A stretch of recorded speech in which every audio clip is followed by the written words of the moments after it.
Hi, everyone, and welcome to this Sunday morning broadcast. And thank you so much for joining me.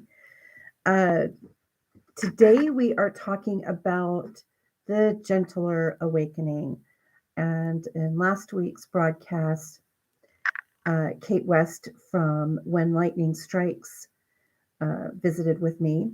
We talked about more of the experiences that cause states of emergency, psychological emergency, and sometimes physical emergency as well. But today I wanted to talk briefly about the gentler awakening that the majority of people who've had spiritual experiences or nonlinear, non ordinary, transpersonal experiences have had. The majority of people go through a gentler awakening and don't necessarily go through a state of emergency to where they're non functional for a while. So, when we talk about spiritual emergencies, we leave the vast majority of the kind of general population of experiencers and awakening, people going through awakening, kind of to the side. uh, in my years of working with local community and talking to people nationally and internationally, I don't have statistics, so I can't tell you statistically how many people I've worked with that were in emergency as opposed to not emergency. An emergency that, like I said, caused a inability to function. But I can tell you that the vast majority of those people were not in a place where they could not function. They were still functioning in daily life, but they had questions or crises of faith or an inability to really understand what was happening to them, but they were still able to function. So I call that the gentler awakening. The the thing that I found very striking, I know for myself and for other people that I know that have perhaps had experiences their whole life that started in childhood, as mine did, that when the term spiritual emergency and perhaps spiritual psychosis was used, um, there was an offense taken. They didn't want their experiences or to be related to somebody or a process that was about psychosis. Why? Because it's very invalidating. And we don't do that with people in spiritual emergency either, right? Most important thing in all of our human experience, transpersonal, spiritual, or not, is that we get validated, that our experience within ourselves of what we're experiencing is okay. And it's even if it's different and it's not atypical normal, that it's okay, that it's our experience. We all need validation because without that validation, we're not able to come into a place of non resistance and explore and do inner exploration without resistance. So, even in the gentle awakening process, there can still be a resistance uh, to what's happening. And when we talk about awakening or a spiritual process or a self actualization process, what we're ultimately talking about is that ability to know yourself beyond your enculturated identity, beyond that identity that was projected upon you as a child and that you accepted, whether it came from family or your education or your um, uh, religious upbringing. It it at some point the soul starts to ask, "Who am I? What am I?" And that can happen in any given lifetime for any of us. And so I know that people who think they're awake or call themselves awake or awakening will refer to themselves or their friends or they're going through the same process as awake and other people as asleep.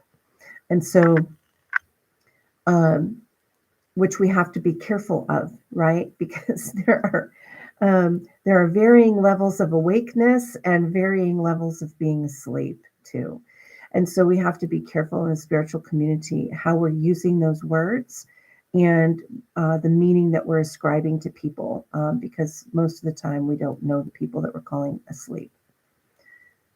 So as this exploration occurs, whatever brings it to you, usually in the gentle awakening, it can be, of course, an experience. And a lot of times it is one of those nonlinear, non ordinary states of experiences that brings on that curiosity and search for the something more or the something different.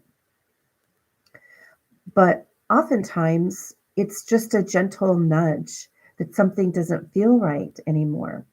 When I was running my Hope community in Lubbock, Texas, from 2007 to 2017, we had so many people, hundreds and hundreds and hundreds of people over those 10 years. Different people come to the gatherings and they would, call them tire kickers, just checking us out, right? What would encourage people to come and check us out is that they had their own curiosity in themselves about what is possible, what is different, and where do I fit in my differentness. So a lot of times that gentle awakening is all about I'm feeling different and I'm looking for something to validate this differentness that I'm trying to language and I'm trying to um, express into my life. So what I always suggest for people that are going through this gentle awakening is really to take a look at to explore their values from a really conscious place. And you guys might get tired of me talking about values, but they're so vitally important. Now, I'm not talking about the values of the world. I'm not talking about your religious values. I'm not talking about your family values. Not that there's anything wrong with any of them. Uh, but what I'm talking about is you and your values and what is true and authentic to you. And that really takes some exploration. I find it very interesting that when I test people's values, they think that they have certain values and they think they know their priority in their life. But when we test them, one against the other, and so we do like 10 values minimum and then test those one against the other. So literally by the time we're complete, we've done about like 100 tests, right? And so the surprises that we find when we're testing our values is we start learning more about what is true and authentic for ourselves. And in our daily lives, we don't really spend the time to do that. Most people don't have time, they're just busy living and surviving. But when you take that time to really sit down and explore what's more important, this or that, and in what situations does this become more important than that, and what when would I be tempted to choose something other than this? This is a very enlightening process for people to go through, and that's what happens in the gentle awakening. That's one of the first things that happens in the gentle awakening is that we start that process. We begin that process of beginning to feel what is truly and authentically us. So that exploration of who they are and what they believe is the first sign that you're going through and hitting that point of a gentle awakening. It can either be just like a spiritual emergency, a gentle awakening can either be spontaneous, um, or it can be gentle and gradual. And usually it happens spontaneously when our values get, or our core values get tested, when there's a loss, whether it's a loss of use of a part of your body, or an illness, or a relationship, or a close death, or loss of a career or a job. Those things can throw us into an awakening process, a spiritual a psycho-spiritual examination of what is true for us. Um, and then the other thing that affects the awakening process and the embodiment of your spiritual, your higher nature, your higher consciousness is your culture and how your culture has taught you to be with this exploration and these transpersonal experiences that might have occurred. So some cultures expect to be contacted by the dead. They understand that that is a natural part of life, that that could happen. And so if their dead grandmother sits on the end of their bed one night, um, they might say like, "Hey, what took you so long?" And in other cultures, we may feel like we are going crazy or we're making it up, and we may not tell anybody, right? In other cultures, they may get up the next morning and say, "Hey, grandma visited me and she told me X, Y, and Z." So your culture can either help or hinder your ability to really deeply sink into your own inner exploration. And if it is helpful, wonderful. If it's not helpful, then it's really important to seek communities and to seek informed people that know about whatever it is that you're experiencing in your awakening because they're also varied and unique. And this is where we have to be careful about who we're talking to and who we're sharing the information with because whether it's a gentle awakening or it's an emergency, we're vulnerable. And more people in emergency states are vulnerable, but we're also vulnerable in our exploration because usually our heart is opening and that makes us vulnerable. So you have to be careful about if you're working with a spiritual teacher or any clergy, um, uh, any spiritual guru, pay attention to what they're projecting onto you. Are they projecting more onto you, or are they asking you more questions than they're telling you what is true? And so, a good spiritual guidance counselor and director is going to listen more than they talk. And you're going to feel like you have a safe space. If you feel like you're being told you're talking to the devil or you need to shut that down because it's dangerous, then you might need to go talk to somebody else. Now, it's not that they're not right. There is an inherent danger in the awakening and in the opening of our hearts and our psyches and our consciousness. Because if it can be a situation of a babe walking in the woods alone, right? And so we have to be careful. But anybody who is going to instruct you on how to be careful is also going to be doing it from a non-punitive, non-judgmental state and frame of mind. So if you hear any uh, punitive or judgmental, harsh language, I would encourage you to find someone else to talk to because um, you're going to have a lot of questions and perhaps some fear yourself. And so you don't need to add to that. You need wisdom and not judgment. And those are two different things. So, I've talked to people that have had a spiritual experience, would be it a near death experience or some other type of experience that happened 20, 30, 40 years ago, and they've never, ever told anyone.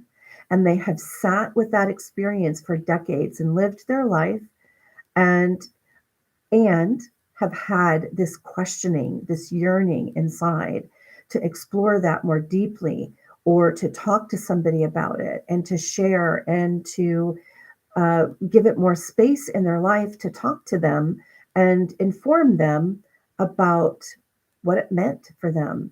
And are they missing something? And oftentimes, people that have held on to an experience that are going through that very slow and gradual process have felt something missing for a long time.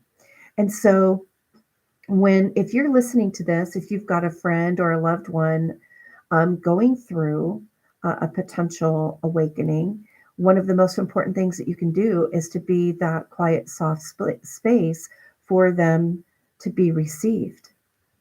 This is one of the most precious gifts that you can give anyone. You don't have to have all the answers for somebody going through an awakening. You have to be understanding, be willing to be understanding, and to ask questions about what it means for them and if it has a message for them, or if there's any impulse arising in them that's guiding them towards something different, and just allowing them to talk it out. So that's really important. I also know for a fact that somebody going through a spiritual emergency needs the same thing. And actually, if they have that in their life, it actually reduces the time of the emergency. I know people that were in a state of emergency for 10 years because they had no support, nobody to talk to, and life got really chaotic. And people whose spiritual emergencies took 2 years because they had extremely supportive family. And then they were able to move into a state of functioning. So while it's true that the spiritual emergency, the more challenging aspect of awakening, can create some very difficult processes and experiences for people to have to live through, the gentle awakening can too, but it's more of a quiet process, and um, it's internalized, where the emergency is externalized, and a gradual awakening can, the challenges of that gentle and gradual awakening can be internalized. So just because somebody's quiet doesn't mean they're at peace. We have to remember that. So a gentle awakening doesn't mean that you're not going to go through the dark night of the soul. You are probably going to go through quite a few of them as you are testing your values and having to make decisions that create a life that is right for you. So, if you're going through a gentle awakening, don't kid yourself that you may not experience a dark night of the soul at some point in your life. At least one, I think it needs to be expected. So that if you can prepare for that and study, St. Thomas Aquinas is probably he's a classic. It's where we got the term Dark Night of the Soul. So reading anything from him. There's also a really good little book, um, uh, Drinking from a Dry Well, and it's by Father Green, and it's by a Catholic priest. But it's an excellent book and primer. If you find yourself going through a dark night of the soul experience, or even any kind of depression, I recommend that book as well. Because just because you're going through a gentle awakening does not mean that you're not going to experience depression because of it. I think some of the research shows that up to 50% of people who've had a near death experience, yeah, that's assist research, that 50% of the people that they surveyed that had near death experiences experienced depression. And so, again, that's a very high number. So, the bottom line is that when we start experiencing light in any way, it's going to shine the light on those aspects of self that we may not be happy about, that we need to change. And so we need to remember that it's the gentle awakening sometimes depends on us. Are we going to surrender to the awareness of ourself? Are we going to love ourselves, even though we may see some darker aspects within ourselves? Are we going to love ourselves back into a place where we can practice something different? So, again, the gentle awakening um, has its challenges, and you don't have to go through it alone. So, if you go to the About tab on my channel on Love's Answer here, you'll find a list of resources. I put as there are more, but you can only put so many words in that section. So I think I have 11 or 12. So those are really super great resources, even if you're going through a gentle awakening and need some support, or just would like to talk to somebody. We have many communities around the world now. We're not isolated like we used to be. All right, everyone. Thank you so much for joining me on this live broadcast, and I hope you'll come back again next Sunday. I am likely to be traveling, So unless they cancel my flight, and then I won't be traveling and I'll go live. But if I don't go live, I'll have something pre-recorded that will come on at 10:30 Sunday. And I hope you watch and comment, and I'll come back on and communicate with you through the comments. Bye, beautiful people.